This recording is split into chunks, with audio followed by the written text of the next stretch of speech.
Iyirukanwa rya Koreshumwanya muri Light TV benshi byabatangaje, aho rimwe na rimwe benshi bibaza mbega Light TV muri kino gihe giye gukora gute. Ndabibutse yuko Light TV arimwe mu TV maze gukoresha abakozi benshi bagiye batandukanye, ariko tutazi abo bakozi aho bahereye. Ni Light TV muri kino gihe iri mu yabira, bivuga ngo yuko Akes kumva yo kugira yirukane Koreshumwanya ari kubera umukobwa yoba yarazanye azwi ku izina rya Sauda. Ni Sauda muri kino gihe ariko aravuga ngo mu majambo menshi yatandukanye yuko yoba asohokana na Akes ndetse ari umugore wiwe, ariko twibutse yuko Sauda ari umwe mu bigeme yoba yarahoze ku mugabo, yavuye ku mugabo aja ku wundi, uwo wundi mugabo yinjiyeko bimeze gute. Reka mubandanye mukana subscribe na comment kuri Cyubahiro TV, ndabazanira amakuru agiye atandukanye ata muntu numwe ayazi zandani kabisa. Ni muri kino gihe bivuga ngo yuko Akes yoba yinjiye mu rukundo n'umwigeme azwi ku izina rya Sauda. Uyo mwigeme muri kuramuraba afise nk'imyaka itarenga 16, ariko muri kino gihe bivuga ngo yuko yoba yinjiye mu rukundo na Akes. Mbega Akes muri kino gihe twavuga yuko kwinjira mu rukundo n'umwana w'imyaka 16 yuko ariko rugero rwiza cyangwe koba ari kwikorora agaciro.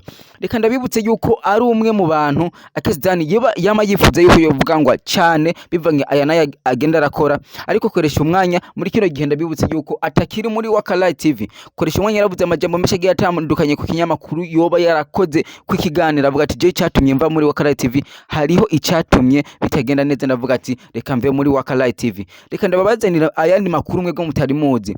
Muri kino gihe hari uyundi muntu ariko aravuga ngo yuko yoba yavuye muri Light TV kumviye kugira aze gutanguza ibintu by'iwabo, ariko nubwo biruko azwi ku izina rya Silva. Mbega Silva nawe kuva muri Light TV byo bimeze gute? Twibutse yuko muri bimwe bihari muri Light TV yuko Silva arimwe mu bantu bari bizowe cyane, ndetse rimwe na rimwe bamufata nk'umumeneja ndetse mu kumupresenta hirya no hino hagiye hatandukanye, bavuga ati ni manager wa Light TV, atawundi muntu yarahari ari we yakira abakozi, ndetse na rimwe tukumva yuko ari umuntu yahora abahemba.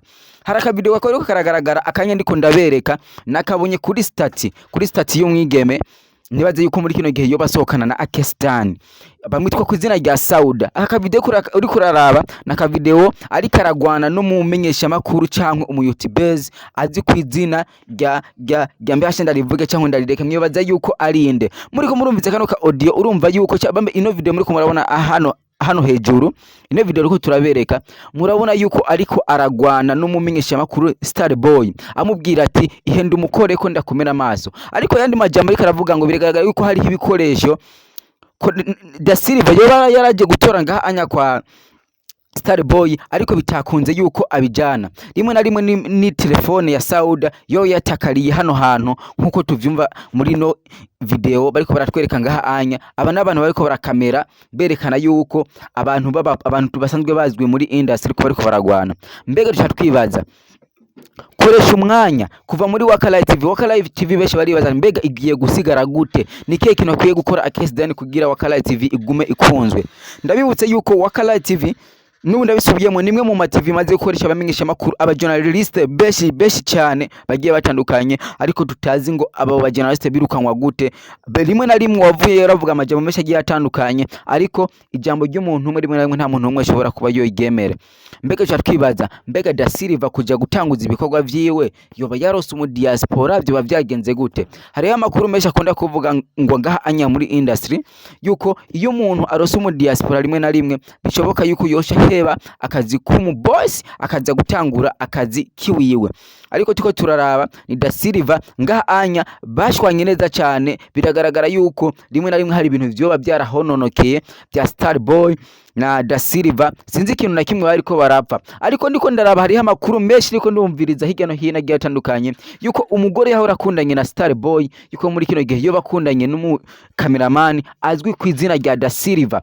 Hariho video ndiko ndaraba ngaha anya igaragaza yuko hariho abantu rimwe na rimwe bashobora kuba babirimwo, tukiyumvira mbega Silva yoba yiyumviriye gute gutwara umugore wa Starboy, cyangwa Starboy yoba yaramuhevye hanyuma ashafata umugambi wo kwiyumvira ati je ko ndamuhevye nivyo yampaye reka ndabigumane. Ariko nitubaza yuko ngaha anya muri industry ko hariho umukobwa ashobora gufata akazana kamera, akazana amamashini, akazana kila kintu cyose. TV ni TV ibisaba ibintu byinshi bikenerwa guhemba umukozi abakenerwa kwambara neza, umukozi abakenera rimwe na rimwe abagira connection nini nyigi itandukanye, ariko iyo yose ibisabwa n'amafaranga cyangwa uburyo n'uburyo butandukanye, ariko butitirwe amafaranga. Ariko tubibutse yuko umukozi gukora kuri TV ari mu kintu kimwe cya mbere gishobora guhesha agaciro umuntu mu gihe uri kurakora ukiyerekana ati mbega level yiwanje igeze he maze guhojinga bande, kuko urashobora gusaba n'ikiganiro. Ndabibutse yuko umuntu atarabikora yumviriza ino interview, urashobora no gusaba ikiganiro umuririmbyi akakubwira ati we kuganda w'ikiganiro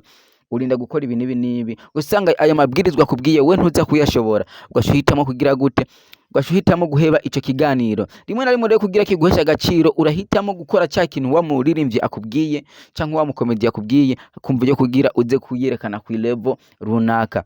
Ariko rero ndabibutse yuko iyi game irimwe amahiganwa menshi agiye atandukanye. Rimwe na rimwe turumva abantu ngo amacano yibwe, ahandi tukumva ati ajya ama TV sayi wabo, ahandi tukumva ama TV ni yakanaka. Mbega industry ikwiye kubakwa gute?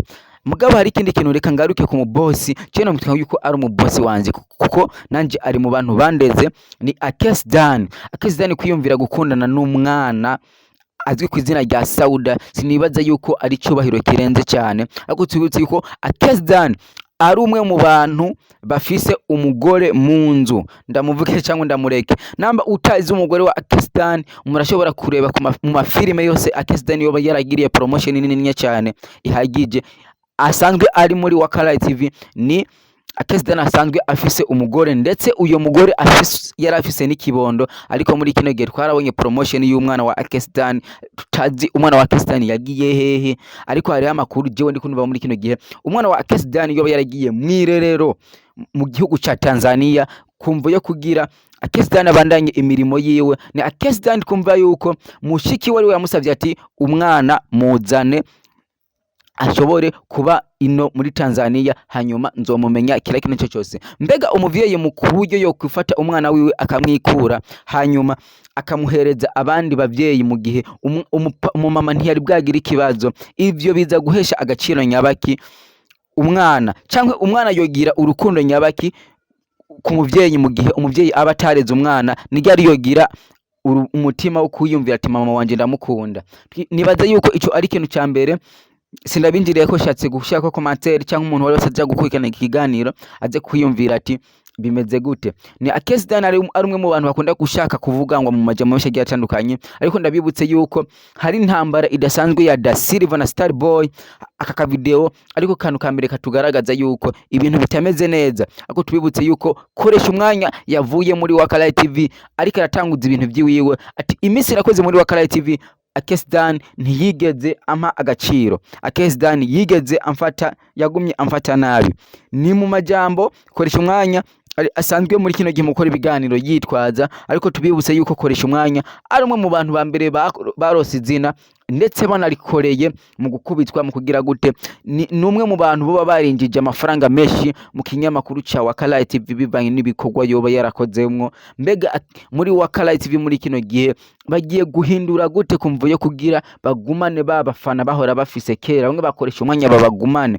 Ariko tubibutse yuko muri kino gihe uravye ibiganiro byose Koreshumwanya yakoze muri Wakala TV byarafuswe, byaranyegejwe, ntibyafuswe byaranyegejwe, kumva yo kugira Koreshumwanya niyaronka umubosi amubwira ati je nakoze mu kinyamakuru runaka, bize bimugore kungene ashobora kuvuga ati ibiganiro nakoze nibi. Ariko tubibutse yuko Akes umwe mu bantu bavuze ati jewe Koreshumwanya nije ramwubatse n'ubundi nije nzomwibomorera, ariko mvuye kugira ubunye ariko aramubomora kubera urabona yuko n'ibiganiro ariko arabinyegeza. Mbega Koreshumwanya muri kino gihe ubuzima bugiye kwifata gute? Ariko Akes twumva amajambo avuga ko yuko Akes yoba yagiriza amafaranga angana n'umuriyoni Koreshumwanya yoba yamuguranye. Mbega byo bari byo? Bonanye mukana subscribe na comment turabaha amakuru agiye atandukanye, ariko turiko turaraba turabona yuko hari intambara ikomeye cyane ya Starboy na Da Silva yo kugwanira umugore.